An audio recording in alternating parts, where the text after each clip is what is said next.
ఆంధ్రప్రదేశ్ రాష్ట్ర గేయంలో ఎన్ని లైన్లు ఉంటాయి? చూడండి, అసలుకి ఆంధ్రప్రదేశ్ రాష్ట్ర గేయం ఏంటండి? మన స్టేట్ యాంథమ్ ఏంటండి? మా తెలుగు తల్లికి మల్లెపూ దండ. మరి మా తెలుగు తల్లికి మల్లెపూ దండ అనేటువంటి మన ఆంధ్రప్రదేశ్ రాష్ట్ర గేయంలో ఎన్ని లైన్లు ఉంటాయి అన్నాడు. 17, 18, 16, 15 ఎన్ని లైన్లు ఉంటాయండి? ఇక్కడ మనకి 17 లైన్లు ఉంటాయి. దీన్ని ఎవరు రచించారంటే శంకరంబాడి సుందరాచారి అన్న. ఎప్పుడు రచించారండి దీన్ని అంటే 1942లో ఈయన రచించడం జరిగింది.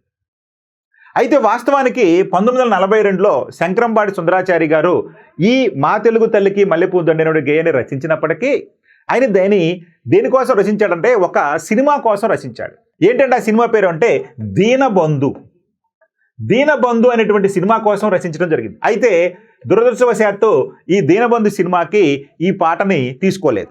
ఎందుకంటే ఆ సినిమా నిర్మాత మాకు తగ్గట్టుగా ఆ గేయం లేదు కాబట్టి మాకు వద్దు అని చెప్పి పేర్కొనడం జరిగింది. సో తీసుకోలేదు. ఆ తర్వాత స్వతంత్ర ఉద్యమంలో మన టంగుటూరి సూర్యకుమారి గారు మొట్టమొదటిసారిగా ఈ యొక్క మా తెలుగు తల్లికి మల్లెపూ దండ అనేటువంటి పాటను పాడటం జరిగింది. అది బహుళ ప్రాచుర్యంలోకి వచ్చింది.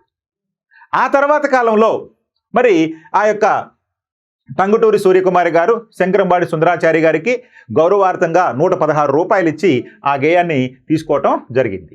ఇక తర్వాత మన ఉమ్మడి ఆంధ్రప్రదేశ్ ఏర్పడే క్రమంలో 1956లో ఈ యొక్క మా తెలుగు తల్లికి మల్లెపూ దండ అనేటువంటి గేయాన్ని రాష్ట్ర గేయంగా తీసుకోవటం జరిగింది.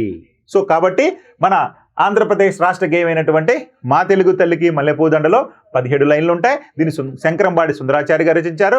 దీన్ని రాష్ట్ర గేయంగా ఇప్పుడు ప్రకటించారా అంటే 1956లో ప్రకటించారు. ఓకే.